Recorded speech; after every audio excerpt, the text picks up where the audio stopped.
Good morning. Here's a look at your pollen report for this final day in the month of June, where we have a low count this morning for plantain. We have a low count for pine, fir, and spruce, a moderate count for true grasses, giving you a total pollen level on this day of moderate. We're at Trinity Bellwoods Park this morning. We hope you're breathing easier, and thanks to reacting for that pollen report. Let's take a look at some of the numbers for this time of year on where we should be, seasonal numbers.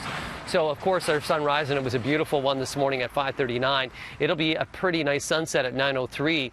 The seasonal high, 25.7. We're going to be above that. The low right around 13.8, and we'll be above that through the overnight period. We won't break a record. That previous record, 35 degrees, set back in 1964. Temperatures right now, you're waking up to about 21.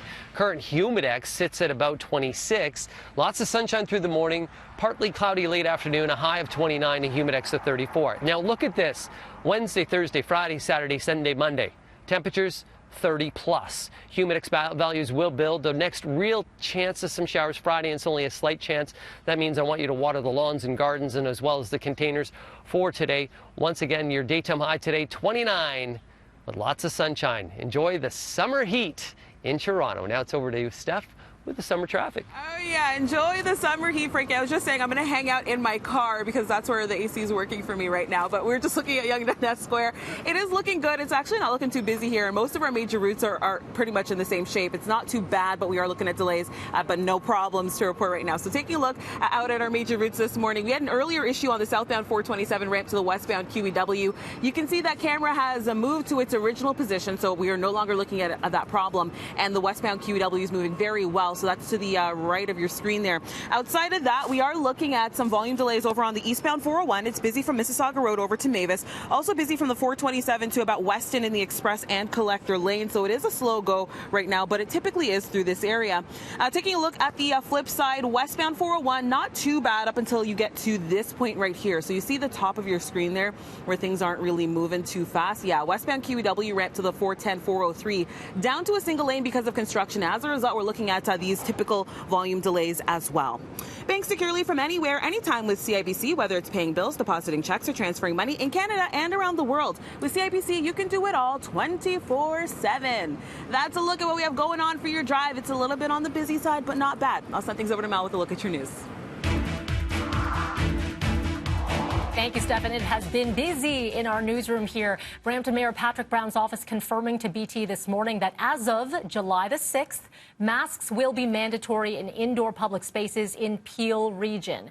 Brown and Mississauga Mayor Bonnie Crombie, they are expected to make that official announcement at 9 o'clock this morning.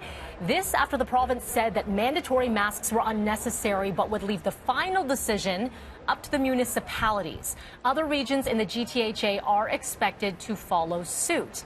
Now, Brampton Mayor Patrick Brown will be joining us live at 8 o'clock this morning with more on the announcement, as well as what discussions with the province have been like. Meanwhile, Mayor John Tory, who joined us here just moments ago, along with Toronto's Medical Officer of Health, Dr. Eileen De Villa, will have an announcement later on this morning, also at 9 o'clock, actually the exact same time that Peel region will be having theirs. And he spoke to me a few minutes ago here. He said there's likely not going to be any surprises. Have a listen. I think you would expect that we will be announcing this morning. We'll be acting in a manner consistent with other people in the region. And I know that some of this may represent a hassle for some people or get them out of their comfort zone. But in the end, I think what we're going to be putting forward to the City Council for its consideration today, based on, as always, the advice of the Medical Officer of Health, is in the best interest of avoiding what we're seeing going on elsewhere and keeping us on the right path to a solid, healthy recovery for the city and for the region. Of course, we're going to follow that official announcement at 9 o'clock. But again, July 6th for Peel region. We will see what happens with Toronto. Plans for mandatory mask wearing is already in place for the TTC. Effective July the 2nd, masks or face coverings will be mandatory, with the exception of children under 2 years old or people with a medical condition, as well as those who cannot put on a mask without help, as well in other regions on their transit as well. Well, a violent tow truck turf war has prompted the province to announce a task force to reform the industry. They are operating in an industry that lacks oversight, structure, and where too many criminals are making their own rules. This change comes as several incidents of violence, including murder, have been linked to tow truck operations in the GTA. York police in announcing the dismantling of alleged organized crime rings connected to the industry.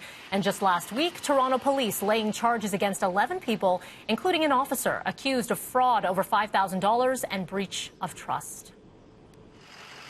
Toronto police are releasing photos of a man wanted in connection to 8 knife-point robberies in the city's East End. Have a close look. Investigators believe the man went to several spas or massage parlors between February and March, posing as a client before he forced victims into a chokehold and then held a knife to them, demanding money or personal items.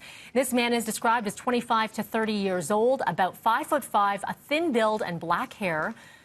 Luckily, no one was seriously injured in any of these incidents.